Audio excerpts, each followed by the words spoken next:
ఉద్యోగం, ఉపాధి దేని మీద ఆధారపడి ఉంటుంది? మన చుట్టూ జరిగేటటువంటి పరిణామాల మీద ఆధారపడి ఉంటుంది. ఫర్ ఎగ్జాంపుల్, ఒక ఇల్లు కట్టుకుంటుంటే 10 మందికి ఉపాధి. అదే సందర్భంలో ఒకరికి ఆవాసం, వారి జేబులోంచి డబ్బులు ఖర్చు అవుతుంది. ఓ పెద్ద కాంప్లెక్స్ కడుతుంటే వందలాది మందికి ఉపాధి లభిస్తుంది. దాంతోపాటుగా అందులో అది పూర్తయ్యాక అనేక మందికి ఉద్యోగాలు లభిస్తాయి. ఇది ఒక ఎత్తు.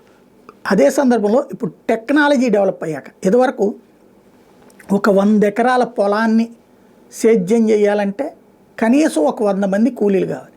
ఇవాళ రోజున 100 ఎకరాలను ఒక ట్రాక్టర్తో దున్నేయచ్చు. అట్లాగే ఒక 5గురు 10 మందితోనో పై పనులకు పెట్టుకోవచ్చు. అట్లాగేమైపోతుంది, పేదల ఉపాధి అంటే టెక్నాలజీ ఎదిగే కొద్దీ పేదల ఉపాధి పరిమితం అయిపోతుంది. దీనికి సజీవమైనటువంటి సాక్ష్యం తాజా లెక్కలు.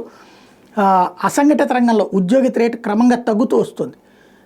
దీంట్లో 2010-11 నాటికి జాతీయ శాంపుల్ సర్వే రేట్ కంటే కూడా ప్రస్తుతం తక్కువగా ఉంది. అప్పట్లో 3,49,00,000 మంది ఉద్యోగులు ఉంటే, ఇది ఈ తయారీ రంగం వీటిలో 2023-24 నాటికి 3,37,00,000 మందికి తగ్గిపోయారు. అంటే టెక్నాలజీ పెరిగే కొద్దీ ఇదివరకటి రోజుల్లో ఒక మందుల కంపెనీలో 1000 మంది పనిచేస్తే ఇప్పుడు 300 మందితో పనిచేసేయించవచ్చు.